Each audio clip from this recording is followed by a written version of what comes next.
İsrail qüvvələri Kərəz şəhərində Sepahın mövqeyinə zərbə endirib. Dəymiş zərər və ya mümkün itkilərin miqyası ilə bağlı heç bir təfərrüat açıqlanmasa da, bəzi mənbələr Sepahın sursat anbarına və ya bölgədəki müdafiə infrastrukturuna dəqiq zərbə endirildiyini qeyd edib. Hələlik hökumət rəsmiləri hücuma münasibət bildirməyib.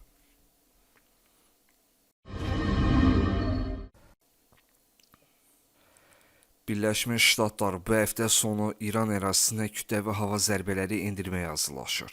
Bu barədə Amerikalı jurnalist Seymour Hersh Vaşinqtondakı mənbələrə və İsrail insiderlərinə istinadən məlumat yayıb. Onun sözlərinə görə, əməliyyat geniş miqyaslı bombardımanları əhatə edəcək. İranın ali dini lideri Ayətullah Əli Xameneyi vəzifəsini tərk etsə, hər şey nəzarət altında olacaq.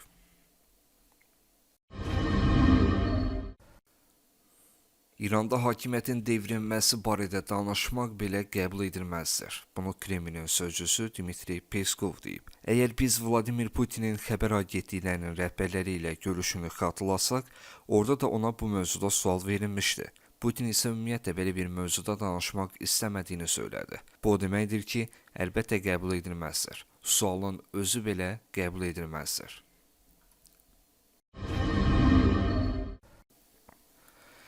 Sepah İranın dövlət televiziyasının binasının bombalanmasına cavab olaraq İsrailin TV12 və TV14 televiziya kanalları ilə bağlı cavab tədbirləri görəcəkləri diləyib.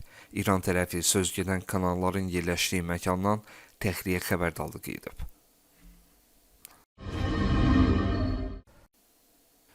İsrail Müdafiə Qüvvələri Arakdakı nüvə reaktorunun mühafizə hissəsinin Delilhaq qanadı raketi ilə məhv edilməsinin görüntülərini yayıb.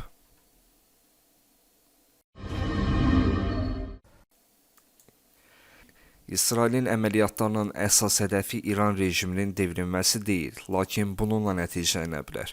Bu barədə İsrail Baş naziri Benyamin Netanyahu deyib. Əsas hədəf İranın nüvə təhlükəsini aradan qaldırmaq, ikincisi balistik raket təhlükəsini aradan qaldırmaq. Eyni zamanda bəllidir ki, İran rejimi güclü olmayacaq. Bu hədəf deyil, lakin nəticə ola bilər. Həmin məsələ İran xalqının işidir.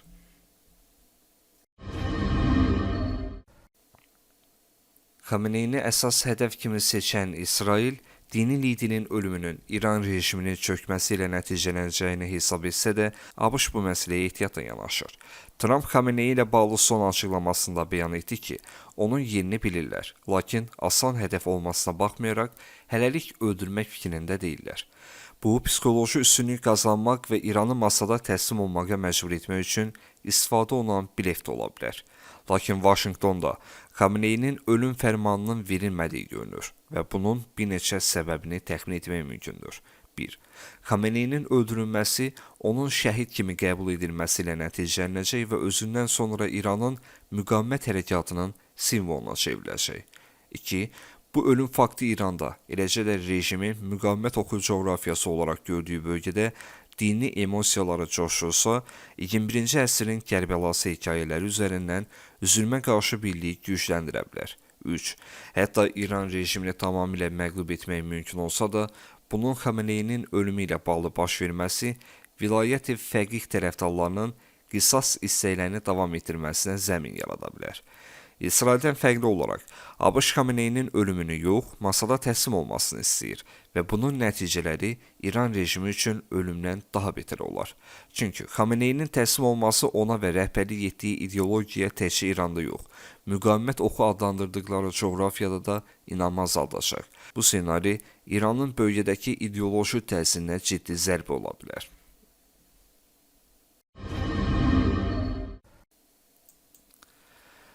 İsrail İranın raket buraxılış qurğularının yaradan çoxunu məhv edib. Bu barədə İsrail Baş naziri Benyamin Netanyahu deyib. Biz İranın buraxılış sistemlərini vururuq. Onların nə qədər raketinin olması o qədər də önəmli deyil. Vacib olan onların nə qədər buraxılış qurğusuna sahib olmasıdır. Və biz artıq ora çatırıq. Düşünürəm ki, biz onlarda olan buraxılış qurğularının yarısını artıq sıradan çıxarmışıq. Qeyd edək ki, dünən İsrail ordusu buraxılış qurğularının təxminən 40%-ni məhv etdiyi barədə məlumat yaymışdı.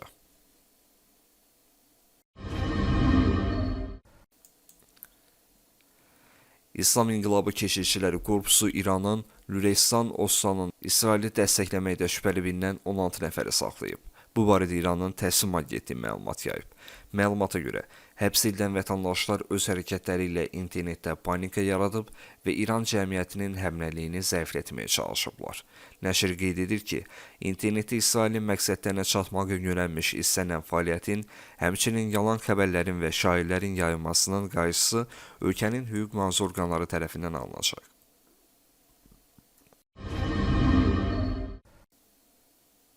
İran köhnə, lakin hələ də işlək olan və nüvə silahı üçün də enerji mərkəzi kimi istifadə olunan İsrailin Dimona atom elektrik stansiyasından hər kəsin təxliyəsi haqqında elan verib. İran bu atom elektrik stansiyasını vurması ilə dələyib.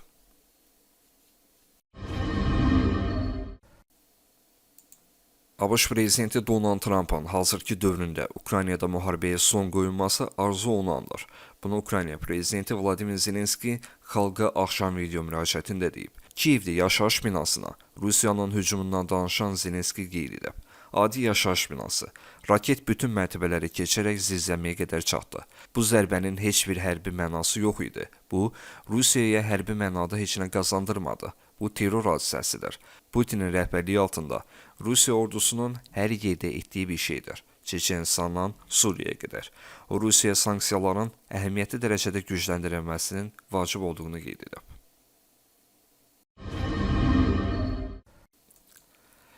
İyunun 20-sində BMT Təhlükəsizlik Şurası Rusiyanın Ukraynanı kütləvi şəkildə atəşə tutması ilə əlaqədar təcili iclas keçirəcək. Bu barədə Ukrayna Xarici İşlər Nazirinin müavini sosial şəbəkədə məlumat verib. Onun sözlərinə görə, rəsmi Kiyev gözləyir ki, BMT Təhlükəsizlik Şurasına üzv dövlətlər Rusiyanın çoxsaylı mülki əhalinin tələfatına səbəb olan zərbələri ilə bağlı prinsipial mövqe ortaya qoyacaq və Rusiya təzyiqlərin artırılmasının zəruriliyi barədə konkret qərar qəbul edəcək. Ukrayna həmçinin beynəlxalq ictimaiyyəti daha fəal dəstək verməyə, xüsusən də əlavə hava hücumundan müdafiə vasitələri təqdim etməyə çağırır. Sibika xatırladıb ki, Kiyevin Amerikanın tam atəşkəs təşəbbüsü ilə razılaşmasından 100 gün keçib. Moskva sülh təkliflərini rədd edir və mülki infrastrukturlara hücumu davam etdirir.